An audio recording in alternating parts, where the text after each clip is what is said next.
As President Joe Biden nears 100 days in office, he's under increasing pressure to meet his promise to reopen schools, some shut for over a year due to the COVID crisis. To mark this milestone for the administration, Sky News US correspondent Annalise Nielsen is revisiting people we met on the campaign trail to see how they're faring. And she filed this report from Bellevue in Iowa. We first met Jeff Kaiser in September of last year. The principal of this small Catholic school in eastern Iowa has managed what at times seemed like an impossible task amid the COVID pandemic. Marquette has never closed during the time of COVID-19. We've relied on some extra help. For example, we've had teachers that have also had COVID-19 during the school year. And in situations like that, we call upon substitute teachers. A lot of people are willing to step up and help out. But even those teachers from home were sometimes teaching classes to their students remotely the other way. Instead of being at school and teaching to children that were home, they were at home sometimes teaching to our students at school. It's been a lot of creative ways of making this work this year. That's despite infection rates in the county reaching a staggering 37% last year. It's helped that now staff have mostly been enthusiastic to be vaccinated.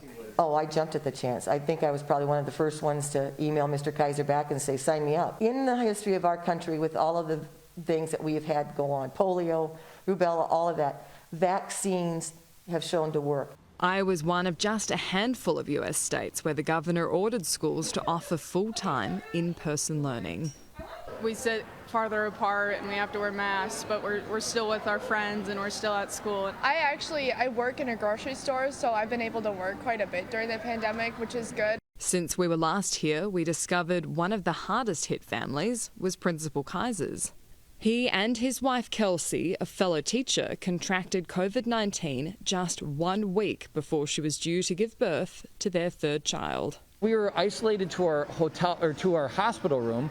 We couldn't leave the room at all. We had a call to have meals delivered to us and they would just set them outside the door. For the school, though, one major problem has been convincing furloughed support staff to come back when they've been making more money on unemployment benefits. $600 was a nice bonus for them to be able to work.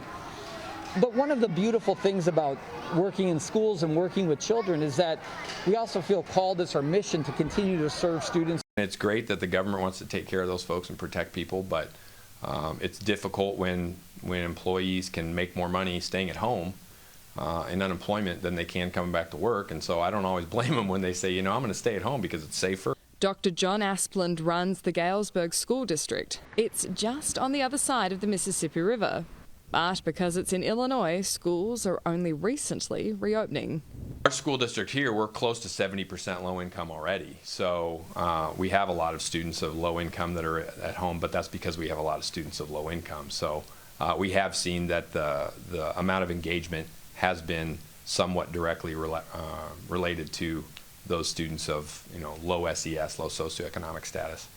They've had more academic struggles as a result of the remote status of school. President Joe Biden promised that by the end of his first 100 days in office, schools would be open. Congress has pledged hundreds of billions of dollars to make this happen, but they've come up against a patchwork of state and local regulations across the country.